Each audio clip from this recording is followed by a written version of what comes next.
For example मान लो NCERT history के बारे में बात कर रहा हूं फॉर एग्जाम्पल, ठीक है। तो जब एनसीईआरटी हिस्ट्री आप उठाते हो, आपने पढ़ा होगा, तो इसमें जब आप जाते हो तो जैसे फॉर एग्जाम्पल मैं यही अभी पेज नंबर 52 पर हूं, तो मान लो अभी आज मैं एनसीईआरटी आंदोलन में इसको पढ़ाने जा रहा हूं।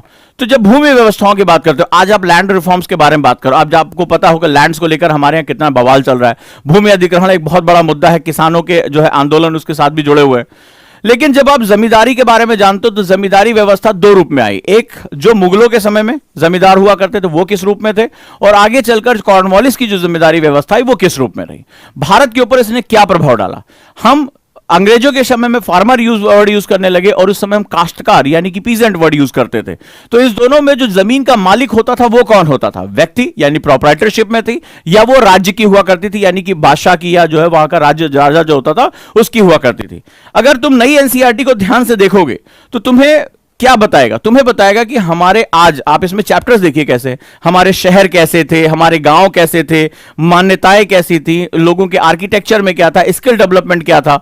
तो नई एनसीईआरटी आपको क्या बताने की कोशिश करता है, नई एनसीईआरटी बताने की कोशिश कर रहा है कि आज हमें जो देखने को मिल रहा है, हमारे आज भी बहुत से आर्किटेक्चर हमारे पुराने आर्किटेक्चर से प्रभावित हैं, ठीक है। हम बहुत सी चीजें जो अपने पुराने जो है वो चीजों से ले रहे हैं। तो हमें यह बताता है कि इतिहास में जो हमें परिवर्तन है, बहुत ध्यान से इसको समझिएगा, कि आज समाज में जो कुछ भी है या जो कुछ बदल रहा है या जो कुछ नहीं बदल रहा है, दोनों आइदर चेंज और नॉट चेंज, तो इन दोनों का बेस जो है वो हमें कहां से देखने को मिलता है, हिस्ट्री को देखने को मिलता है। बहुत सी चीजें आज भी हमारी, जैसे यहां पर नगरम के बारे में बात है, नगरों के बारे में बात है, किस तरह से जो है वो सेटलमेंट्स के बारे में बात है, कैसे जो है वो सेटलमेंट। आज भी आप साउथ इंडिया में देख के चले जाओ, चोल साम्राज्य पढ़ाया तो वहां पर आप देखोगे मंदिरों के आसपास, मंदिर जो था वो था न्यूक्लियाई ऑफ सेटलमेंट, अधिवासों का जो है वो केंद्र माना जाता था। आज भी अगर आप देखोगे तो जो मुख्य परिसर है, जो पूजा स्थल है, जो वर्शिप प्लेसेस हैं वो, और स्पेशली अगर वो बहुत पावरफुल है तो अधिवास के केंद्र के रूप में डेवलप होते चले जा रहे हैं, ठीक है। तो इन सब चीजों के बारे में हमें पता चलता है कि आज हमारी सोसाइटी जहां है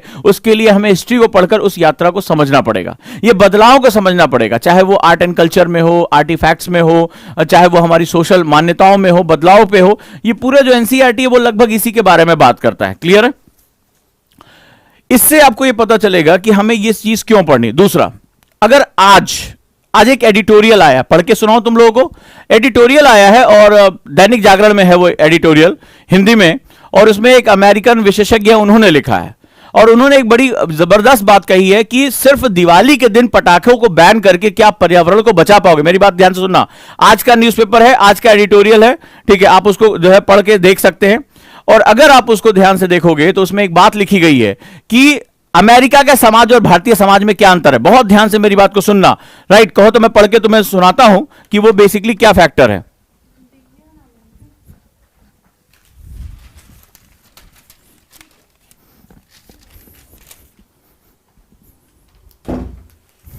ध्यान से देखें, पटाखों की पाबंदी से प्रदूषण रोकने का पाखंड। हालांकि ये टाइटल बड़ा अलग है, लेकिन इन्होंने जो बात कही है वो बहुत अच्छी लिखी है।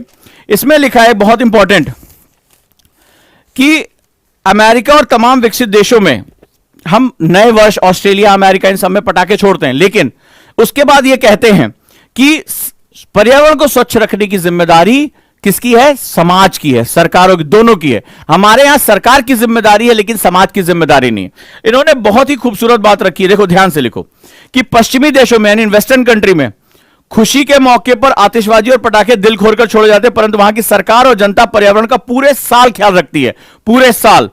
कहते हैं सड़कें साफ होती है, नदियों का पानी निर्मल दिखता है, आप जहां तहां कचरा नहीं फेंक सकते और जंगल भी हरे भरे हैं। लेकिन अपने देश में क्या होता है ये भी जान लीजिए, हमारी सबसे पवित्र नदी गंगा के अस्तित्व पर खतरा मंडरा रहा है। गंगा के किनारे हर प्रकार की फैक्ट्रियां लगी हुई हैं, कपड़े की, दवाई बनाने की, बिजली, सीमेंट की, रासायनिक उत्पादनों की, बिजली के उपकरण बनाने की, शीशा, कागज, चमड़ा और पेट्रोलियम आदि। एक आकलन के अनुसार इन फैक्ट्रियों से लगभग 300 करोड़ लीटर गंदगी रोज गंगा में गिरती है, और नतीजा यह है कि गंगा का पानी अशुद्ध होता जा रहा है। गंगा एक्शन प्लान प्लान द्वारा नदी को गंदगी से बचाने की कोशिश की जा रही है, परंतु ऐसा लगता है कि गंदगी का महिषासुर जीत गया है और सरकार यहां पर हार गई है। और इन्होंने इसका कारण बताया है, इन्होंने कहा इसके पीछे सबसे बड़ा सेगमेंट है कि हमने पर्यावरण को अपना जीवन नहीं बनाया है। भारतीय समाज अपनी साफ सफाई, गंदगी को दूर रखने के प्रयास, नदियों को साफ रखने के प्रयास से दूर चली गई है। और मात्र सरकारों, इससे पहले जो निर्मल गंगा एक्शन है, गंगा एक्शन प्लान हो गया, या इससे हमारे अभी जो प्लान चल रहे हैं, इन सब के बावजूद भी गंगा को बचाया नहीं जा पा रहा है, हमारी नदियों को, हमारे पर्यावरण को बचाया नहीं जा पा रहा है। सरकार लाख कैरी पराली मत जलाइए, लेकिन उसके बाद भी इतना धुआं हो रहा। दिल्ली का, ग्रेटर नोएडा, गुड़गांव, इन सब शहरों में आज जो एयर क्वालिटी इंडेक्स है, AQI, वो बहुत बुरा है। अब सवाल यह है कि पराली क्या सरकार जला रही है?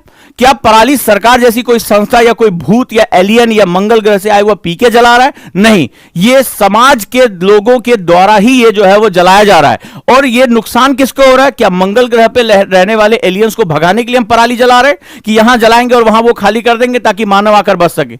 या कोई ऐसा दुष्ट जो है एलियन है जो वहां रह रहा है जिसको हमें हटाना है वहां से? नहीं, ये क्या हो रहा है? इसका नुकसान किसको पहुंच रहा है? इसी जगह पर रहने वाले लोगों।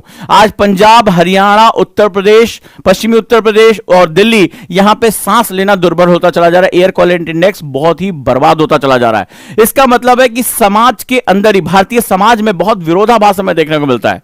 राइट, विरोधाभास लिखता है। एक तरफ तो हम अपनी मान्यताओं को लेकर बहुत जड़बड़ हो जाते, नहीं हमें अधिकार दिए जाए, लेकिन सवाल है कि क्या 365 दिन में सिर्फ एक दिन आप उसको अगर बैन करते, बहुत अच्छा मैसेज उन्होंने दिया है, और 364 दिन आप कहते हैं कि हम पर्यावरण को हद दर्जे तक बर्बाद कर सकते हैं, हमें कोई मना करने वाला नहीं है। तो ऐसी कंडीशन में क्या एक दिन का बैन लगा देने से 364 दिन तक आप अपने उत्तरदायित्व से मुक्त हो जाते हैं? और ये जो पूरी सेगमेंट है, ये पूरी पहल किसको करनी होगी? क्या केवल सरकारों को करनी होगी? क्या केवल मैकेनिज्म को करनी पड़ेगी? आज हम अपनी, जो इसको हम लोग जीवन दायिनी मां गंगा कहा करते थे, आज उसी को अपना जीवन बचाना बहुत मुश्किल होता चला जा रहा है। यानी समाज के जो विरोधाभास है, समाज को देखने का जो पर्सपेक्टिव है, वो बहुत ही डिफिकल्ट होता चला जा रहा है। गंगा एक्शन प्लान आप पेपर 2 में पढ़ सकते हैं। आप जो है निर्मल, जो स्वच्छ गंगा अभियान, आप पेपर 2 में पढ़ सकते हैं। सरकार के द्वारा जल को के ऊपर कौन से नियम बनाए जा रहे हैं, वो पेपर 2 में पढ़ सकते हैं।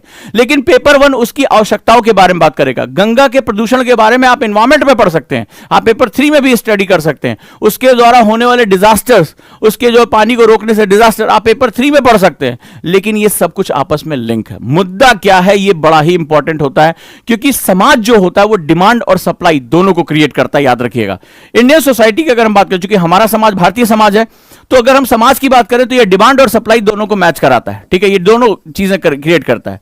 क्या डिमांड हो रही है और क्या सप्लाई हो रही है। तुम्हें क्या लगता है, अगर इस समाज में कुछ लोग ड्रग्स की मांग कर रहे हैं मस्ती के लिए, अवसाद को दूर करने के लिए, ड्रग्स वर्ड बहुत चर्चा में चल रहा है आजकल, हीरो हीरोइन के मामले में आपने देखा होगा, एक राष्ट्रपुत्र के रूप में काफी फेमस रहा ये।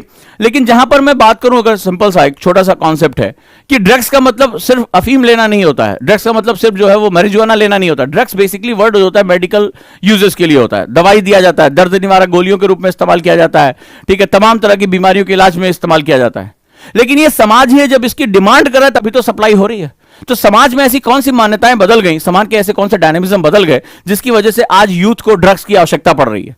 आज ड्रग्स इतनी बड़ी मात्रा में सेवन किया जा रहा है, आज उनकी लाइफ स्टाइल का हिस्सा बन चुका है, चिल मारने का, कूल होने का, ठीक है, थोड़े से टेंशन से दूर जाने का। ऐसी कौन सी भारी भरकम टेंशन उनके सर पर आ गई जिससे दूर जाने के लिए वो ड्रग्स का सहारा ले रहे हैं और अपने जीवन को हमेशा के लिए खत्म करते चले जा रहे हैं। तो सवाल यही है, सवाल यही कि समाज को अगर तुम सही तरीके से समझना और देखना शुरू कर दोगे तो तुम्हें हिस्ट्री को, पॉलिटी को, ज्योग्राफी को, डिजास्टर मैनेजमेंट को, इन सब को जो है वो आपको देखने समझने का नजरिया हमेशा के लिए बदल जाएगा।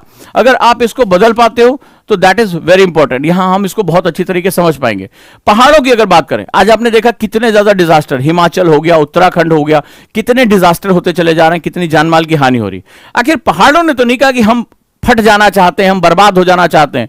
आपने इतना लोड उनके ऊपर बढ़ा दिया, इतना टूरिज्म का लोड बढ़ा दिया, इतने आपने होटल्स, मकान ये सब बना दिए, डायनामाइट्स लगाए बांध बनाने के लिए, आपने उनका इकोसिस्टम बर्बाद कर दिया। वो पेड़ जो उसके मिट्टी को होल्ड करके रखते थे, आपने उसको काटा। और किसने काटा? हमारे समाज ने काटा। क्यों काटा? क्योंकि उसको डिमांड थी लकड़ी की, उसको डिमांड है बिजली की, उसको डिमांड है जो है वो पीने के पानी की, उसको डिमांड है कि हमें वहां से जो पत्थर टूटेंगे उसको हम अपने मकानों में जो सीमेंट और इसके रूप में इस्तेमाल करेंगे।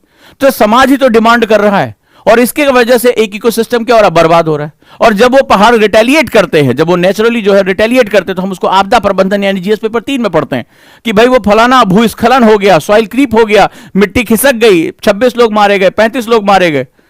तो नेचर अपने आप को जब बैलेंस करते तो उनको डिजास्टर मैनेजमेंट पड़ता है। लेकिन सवाल यह है कि इस घटना से पहले क्या हुआ था। आज हम अर्बन फ्लड के बारे में पढ़ रहे हैं, हम केरल के बारे में पढ़ रहे हैं, हम चेन्नई की बाढ़ के बारे में पढ़ रहे हैं, मुंबई में पढ़ रहे हैं। तो नदी तो कहता है कि मैं तो सिर्फ ढाल के अनुरूप बहूंगा। नदी का सिंपल सा कॉन्सेप्ट है कि पानी गिरा, पानी बरसेगा और पानी बहुत अधिक भूमि के द्वारा अवशोषित कर लिया जाएगा, वो जो है जो सोख कर लिया जाएगा। आपने भूमि के ऊपर डामर, तारकोल, सड़कें बना दी, आपने प्लास्टर कर दिया, जमीन को 1% नहीं छोड़ा कि वो जो है कोई चीज अवशोषित कर ले। रेन वाटर हार्वेस्टिंग आपने की नहीं, क्योंकि समाज जब जमीन देखता है तो उसके समझ में आता है यहां प्लॉट कितना काटा जा सकता है। जब कोई तालाब देखता है तो उसको पानी या वाटर हार्वेस्टिंग नहीं दिखाई पड़ता। एक बिल्डर को दिखाई पड़ता है यार ये अगर किसी तरह इसमें जो है हम इसका भूमि उपयोग चेंज कर दें, लैंड यूजेस चेंज कर दें जुगाड़ से, क्योंकि डॉक्यूमेंटेड तो है नहीं सब, तो इसको चेंज कर दें, यहां प्लॉट काट के 4 मकान निकाले जा सकते हैं, 1-1 करोड़ के 4 जो है वो 4 करोड़ रुपए उसको दिखाई पड़ता है, उसको वाटर नहीं दिखाई पड़ता है। और कल जब पानी खत्म हो जाता है, जब बुंदेलखंड, विदर्भ, ये मराठवाड़ा जैसे रीजन क्रिएट होते हैं, तो फिर हम कहते हैं अरे